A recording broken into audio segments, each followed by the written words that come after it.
আসসালামু আলাইকুম। ওয়ালাইকুম আসসালাম আলহামদুলিল্লাহ, রহমতুল্লাহ। কেমন আছেন? আলহামদুলিল্লাহ, আপনি কেমন আছেন? এই তো আছি আলহামদুলিল্লাহ ভালো। ভাই আমি তো দেখতেছি আপনি এখন অসুস্থ ভাই। অনেক আচ্ছা। আপনি অসুস্থ হয়ে পড়ছেন। তো আপনি আচ্ছা বিদেশে কতদিন আসছেন ভাই? ভাই, বিদেশে প্রায় 4 বছর হলো। 4 বছর হয়ে গেছে? হ্যাঁ, প্রায়। তো আপনি তো শারীরিকভাবে অসুস্থ ভাই, কিন্তু আপনি বাড়ি যাচ্ছেন না কেন? ভাই বাড়ি যাচ্ছি না এই জন্য, কারণ প্রত্যেকটি প্রবাসী এখানে আসে স্বপ্ন নিয়ে। এবং আমি যখন আসছি তখন মদিনায় ছিলাম এবং ননসারিকে কাজ করতাম। 7 মাসের মাথায় আমি অসুস্থ হয়ে পড়ি। তো ওখানে আমি আইসিতে ছিলাম এবং এখানে সুস্থতা অর্জন করছি। সুস্থতা অর্জন করে আবার প্রবাসে কাজ শুরু করেছি এবং শুরু করে আমার যে স্বপ্ন এখনো পূর্ণ হয় নাই, এর জন্য আমি এখনো বাড়ি যেতে পারিনি। তো প্রত্যেকটি প্রবাসীর একটি স্বপ্ন আছে, একটা নারী, একটা বাড়ি, একটা গাড়ি। তো এখনো স্বপ্নটা পূর্ণ হয় নাই। তো আপনাদের দোয়া, ইনশাল্লাহ স্বপ্ন পূর্ণ হতে যাচ্ছে। আমার জন্য দোয়া করবেন। তো আসলে আপনি যে অসুস্থ, আপনি বলতেছেন যে আপনি স্বপ্ন পূরণ করে তারপরে যেতে চাচ্ছেন। যাই হোক, আমি আল্লাহর কাছে দোয়া করি যে আল্লাহ আপনাকে পরিপূর্ণ সুস্থতা দান করুক। এবং আসলে ভাই, তো আরো এই প্রবাসে আপনার কতদিন থাকার ইচ্ছা?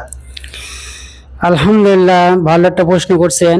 এই প্রশ্নের উত্তর, প্রবাস জীবনে মানুষের স্বপ্ন যখন পূর্ণ হয় তখন সে বিভিন্ন দেশে যারা আসে তারা দেশে চলে যায়। ঠিক আছে। তো আমার স্বপ্ন এখনো পূর্ণ হয় নাই। ইনশাল্লাহ পূর্ণ হতে যাচ্ছে। দোয়া করবেন যেন এটা বাস্তবায়ন করতে পারি এবং পরিবার পরিজনকে সুখ শান্তি আনন্দ হিসেবে রাখতে পারি এবং বাড়ি গাড়ি ইনশাল্লাহ করতে পারি। সে দোয়া করবেন আমার জন্য এবং আমিও আপনাদের দোয়া করি।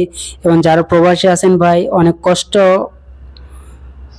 প্রবাসে আসলে অনেক কষ্ট হয় এবং যারা আসবেন কষ্ট করবেন, কষ্ট করে হাসি মুখে থাকবেন এবং ইনকাম করবেন, দেখবেন আপনার জীবনে সফলতা আসবেন, আপনাকেও ভালো লাগবে। এবং আমার জন্য দোয়া করবেন আমি যেন অসুস্থ এবং সুস্থ অর্জন করতে পারি। ঠিক আছে, ইনশাল্লাহ।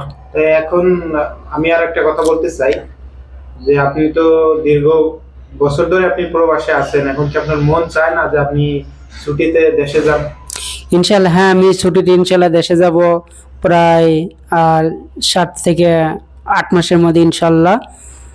মেয়াদ আছে 2 ঈদের পরে পরিকল্পনা করে দেশে যাওয়ার জন্য, তারপরে ছুটিতে থেকে আসা।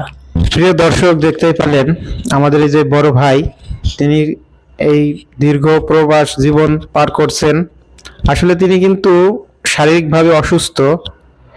তিনি আগে অনেক ভালো ছিলেন, অথচ দেখেন এই মানুষটি এখনো পর্যন্ত কিন্তু সে শারীরিকভাবে অসুস্থ খুব। তারপরেও সে বাড়ি যাইতে চাচ্ছে না। কি জন্য? সে একটা স্বপ্ন নিয়ে আসছে, পরিবারকে নিয়ে একটা স্বপ্ন দেখছে। সেই জন্যই কিন্তু সে এই প্রবাসে আসছে, যার ফলে সে শারীরিকভাবে অসুস্থ থাকার পরেও কিন্তু সে বাড়িতে যেতে পারছে না। তার মন চাইলেও কিন্তু সে যেতে পারছে না। আসলে এই প্রবাস জীবন অনেক কষ্টের। আপনারা যারা প্রবাসে আসেননি তারা আসলে এই প্রবাসীদের কষ্টগুলো বুঝতে পারবেন না। যাই হোক, ভিডিওটি যদি ভালো লেগে থাকে সবাই লাইক কমেন্ট শেয়ার করবেন, আর আমার এই ভাইটির জন্য সবাই দোয়া করবেন। সবাই ভালো থাকবেন, সুস্থ থাকবেন। আল্লাহ হাফেজ।